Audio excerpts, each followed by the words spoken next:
Estamos aquí con Silvia Barrera, cuya ponencia en este curso de verano ha versado sobre las redes sociales. Ella es inspectora del Cuerpo Nacional de Policía y jefa del Grupo de Redes Abiertas de la Unidad de Investigación Tecnológica. Hola, Silvia. Hola, buenas tardes. Por estar aquí. Las redes sociales tienen un impacto actual como medio de comunicación social impresionante y lo que me gustaría saber en principio es qué delitos de alguna forma pues aprovechan este mecanismo de comunicación tan utilizado y qué vulnerabilidades tienen para los usuarios. Bueno, pues en principio, aunque resulte inusual, el 80-90%, no por poner una estadística, pero sí por un poco para aclararnos un poco en términos cuantitativos, el 80-90% de los delitos cometidos a través de las redes suelen ser delitos contra las personas y delitos contra el honor y la intimidad, o la libertad en este caso. Hablamos de injurias, calumnias, vejaciones, amenazas, y el otro 10%...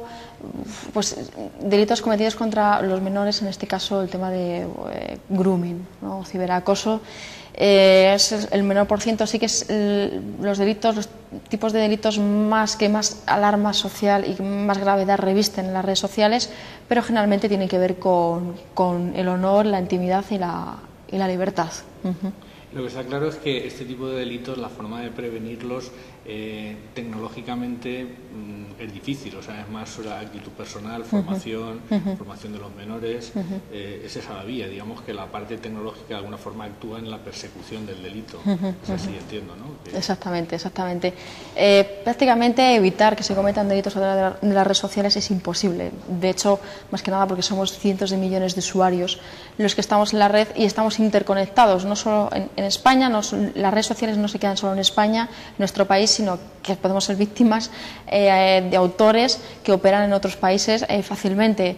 Entonces, labor preventiva en las redes sociales sí que se puede utilizar. El mismo mecanismo de comisión, que son las redes sociales, se puede utilizar para hacer una labor preventiva y de concienciación sobre un buen uso en cuanto a tomar ciertas normas de seguridad o ciertas precauciones que debemos saber y conocer antes de empezar a operar con ellas.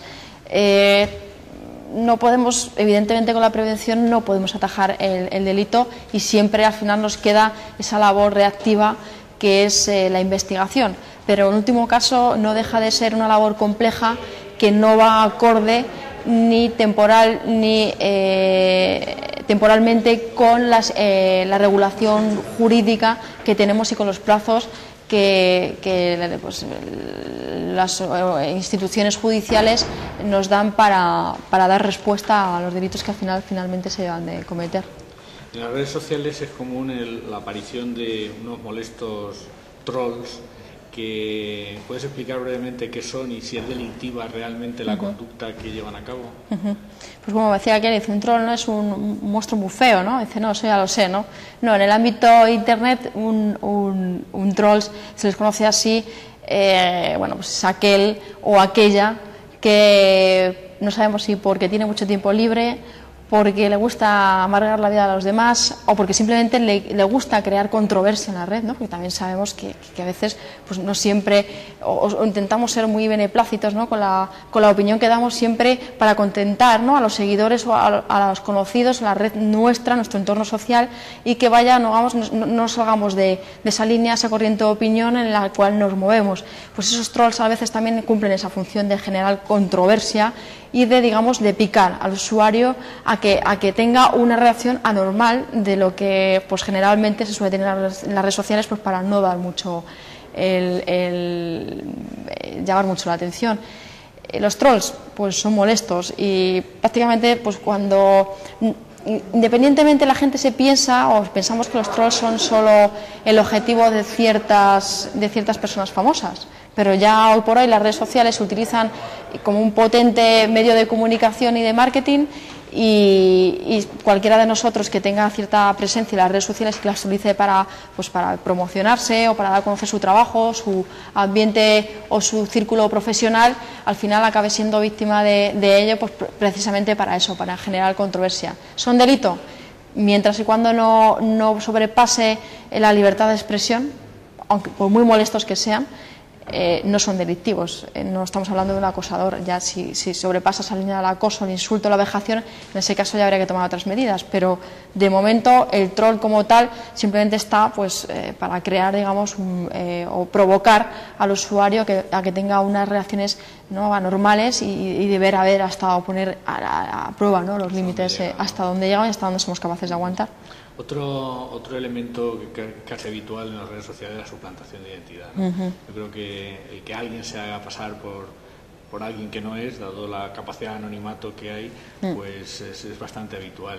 Igualmente, es delictiva la conducta, hasta dónde se debe denunciar, cuáles son los límites de esa actuación en la que un usuario afectado debe permanecer más o menos sin hacer una denuncia o debe llevar el caso a las fuerzas de seguridad. Pues en principio la suplantación de identidad tiene entidad propia en el Código Penal, en el artículo 401, pero nosotros intentamos, cuando recibimos un reporte de una posible suplantación o una denuncia, aconsejar al usuario, al ciudadano que nos notifica esa situación, que lo que primero que haga será ponerse en contacto con el administrador de la web o de la red social para que reporte ese usuario como inapropiado o bloquearlo para evitar que se esté suplantando una identidad.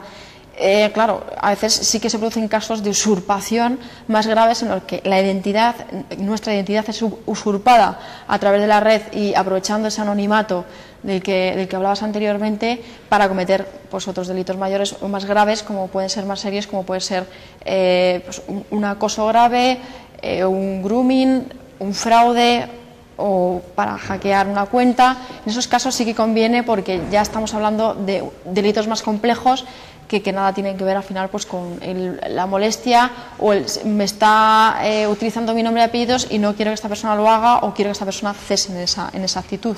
Entonces es complejo. Aunque has comentado que está recogido en la legislación, ¿es suficiente la legislación al respecto?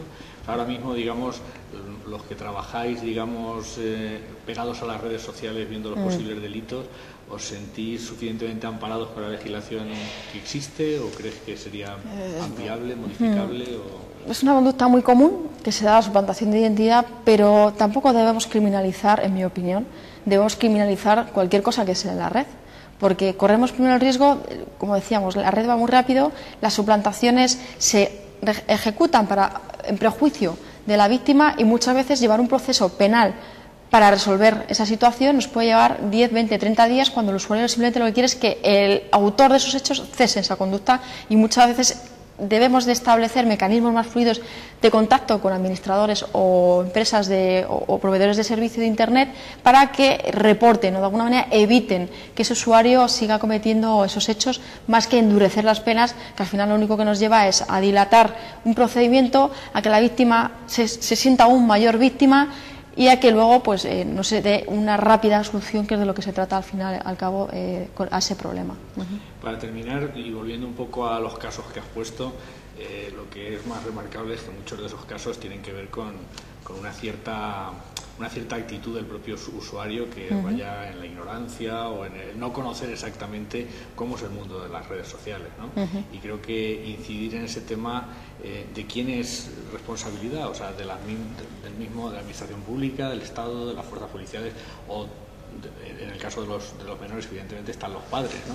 Pero es que es un poco alarmante que muchos de esos casos que has puesto en la conferencia, pues realmente lo que hacen alusión es a que la gente se deja timar, ¿no? O se deja llevar por algo que claramente a las claras parece que no es real y que... Claro, es el problema, ¿no? Que para los que usamos la tecnología a diario, trabajamos con ella y en muchos casos es nuestro medio de vida, es evidente, ¿no? Que nos intenten colar una estafa o nos llegue un mensaje traducido al castellano y que seamos capaces de detectar ese intento, ¿no? de estafa o ese intento de vulneración de la intimidad. Pero claro, detrás en el mundo virtual tenemos primero el colectivo más vulnerable, que son los menores, los cuales pues evidentemente no lo saben todo, y aunque sí que van adquiriendo conocimientos con el tiempo y cada vez tenemos más nativos digitales, necesitan esa labor formativa y de prevención.